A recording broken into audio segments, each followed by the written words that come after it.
markana iyadoo waxa laga gaarin khilaafka u dhaxeeya xukuumadda Puntland iyo ciidamada PSF-ta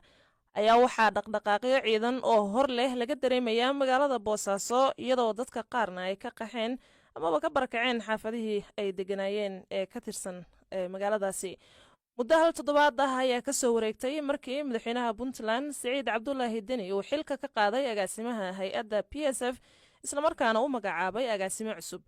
madaxweyne Deni ayaa xalay hadal kulul ka jeediyey degmada Burtinle kaasoo u muuqanayay hadal uu si dadban ugu dirayay ciidamada PSF-ta.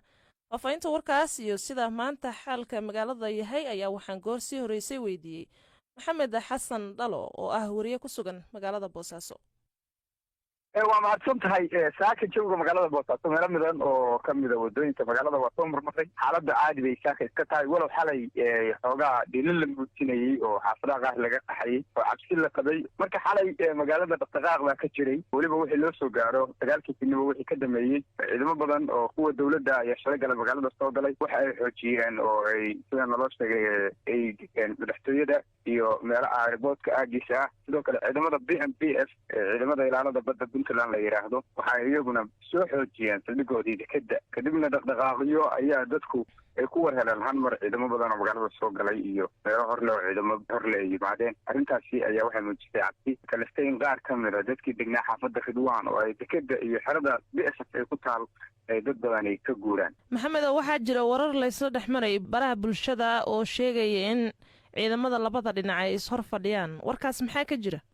xalay baraha bulshada inta badan waxaa la sheegay in dhufaysyo horle la qotay laakiin saaka dhul badan aan soo maray in ciidamadii wadooyinka istaagi jiray maaha dhufaysyo horle oo qodan ma aan arag sidoo kaleto waxaa jira oo aan iyada la qarin karin oo xagga in ciidamo horle oo tiro badan ay shalay gala magaalada soo galeen weliba dowladdu ay baraheeda bulshada ku baahay. dhanka kale madaxweyne Deni xalay waxa uu jeediyay hadal kulul muxuu ka hadlay? madaxweynaha Puntland Siciid Cabdullaahi Deni xalay waxa uu ka hadlay munaasabad uu kulan kula qaadanayay dadka degmada Burtinle ee gobolka Nugaal waxaana uu sheegay in aysan jirin cid sharciga ka sarreysa oo uu isagoo ku soo celiyay hadal u muuqda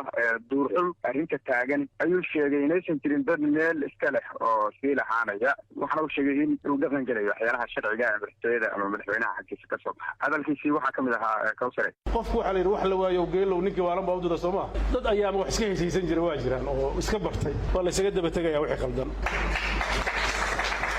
dalkan hal dawlad buu yeelanayaa dawlado isku dhex jira ma yeelanayo hadii ilaahay hal ciidan buu yeelanayaa ciidamo rag leeyihiin ma yeelanayo hal dakhli buu yeelanayaa dakhli nimba meel oo ciidano hebel leeyihiin dabayaaqadeedii baa socotay kulli waa raacayaan dalka iyo shacabka leh dawladda wax inaga dhaxeeya laakiin ummaduhu dawladdu waxay u sameysteen inay yeelato awood ay ku meel mariso sharcigeeda waa intaas macnaha dawladdu.